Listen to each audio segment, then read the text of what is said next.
नमस्ते. गणगण गणात बोलते. स्वादगाथा या माझ्या चॅनेलवर तुम्हा सर्वांचे मनापासून खूप खूप खूप स्वागत आहे. भाजी जर उरली असेल सकाळची तर तुम्ही त्याचं काय करता? भाजी तर आपण टाकून नाही देऊ शकत. भरपूर सारी भाजी उरलेली आहे. तर माझी भोपळ्याची भाजी उरलेली आहे. तर कधी तुमची दोडक्याची भाजी उरू शकते, फ्लावरची भाजी उरू शकते, कोबीची भाजी उरू शकते. तर अशा भाज्या समजा उरल्या, सकाळची भाजी उरली तर संध्याकाळी काय खायला काहीच हरकत नसते. तर पण ती तशीच भाजी आपल्याला खावली जात नाही. तर त्यासाठी काय करायचं, आता मी काय करणार आहे हे पाहण्यासाठी व्हिडिओ स्किप न करता पूर्ण पहा. पण त्याआधी काय करा, माझ्या चॅनेलला पहिल्यांदा सबस्क्राईब करा, लाईक करा, शेअर करा आणि बेल आयकॉनवर क्लिक करा. चला आता आपण वेळ न घालवत लगेचच करायला सुरुवात करूया. आता ही उरलेली जी भाजी आहे सगळी ती आपण मिक्सरच्या भांड्यामध्ये काढून घेऊया आणि ना त्याची बारीक पेस्ट करून घ्यायची आहे. कधी कधी होतं असं की कोणी अचानक जेवायला नको म्हणतं किंवा बाहेर खाऊन आलेलं असतं, मग अशा वेळी भाजी आपली शिल्लक राहते. कधीतरी असं होऊ शकतं. मग अशा वेळी जर भाजी शिल्लक राहिली तर ती टाकून द्यायचं मन होत नाही किंवा मग संध्याकाळी खाल्ली जात नाही ती भाजी. त्याच्यावर हा बेस्ट ऑप्शन. चला आता ही भाजी आपण मिक्सरला फिरवून याची बारीक पेस्ट करून घेऊया.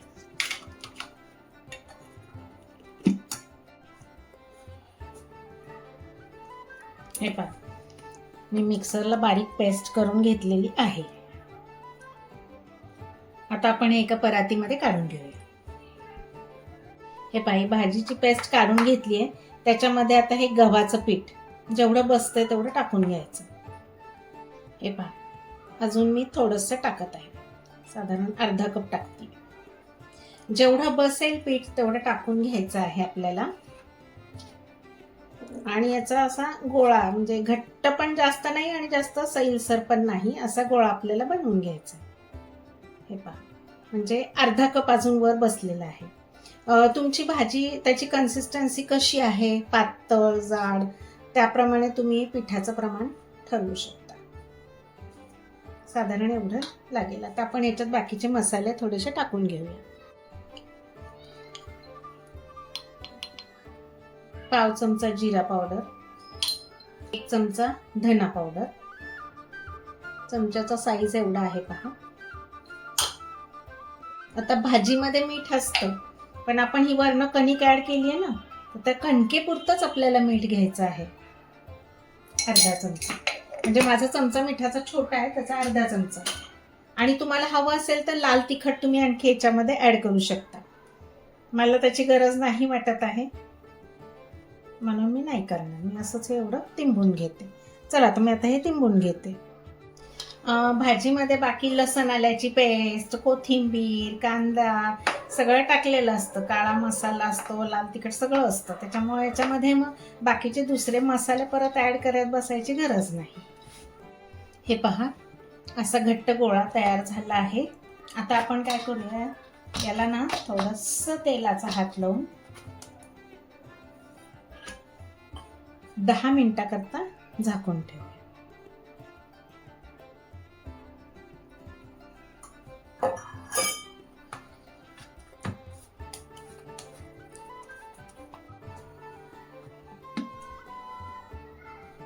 हे पहा, 10 मिनिटं झालेली आहे. मऊसूत झालेलं आहे हे पीठ आपलं. हे पहा, आता आपण पोळी बनवतो ना तेवढा असा हा गोळा आपल्याला बनवून घ्यायचा आहे हातामध्ये आणि हा आपल्याला लाटायचा. आपण पोळी लाटतो तशी पोळी याची करून घ्यायची आहे.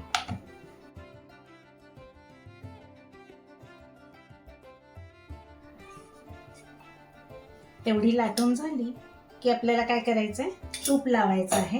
हे असं तूप सगळीकडे पसरून घ्यायचं. त्याच्यावर थोडंसं हे कोरडं गव्हाचं पीठ आहे ते असं भुरभुरून घ्यायचं आहे. याची घडी घालायची आणि पुन्हा थोडंसं तूप लावायचं याला. तूप लावून झालं की पुन्हा थोडंसं पीठ भुरभुरून घ्यायचं. आपण पोळी कशी करतो 4 घडीची, तशी पोळी करायची आहे.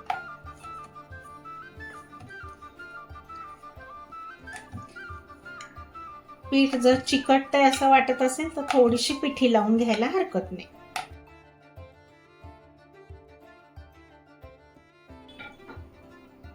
हे लाटून झाली आहे आणि मी इकडे गॅसवर पॅन ठेवून घेतला आहे. हे पहा, आपला पॅन तापलेला आहे. हे त्याच्यावर टाकून भाजून घेऊया.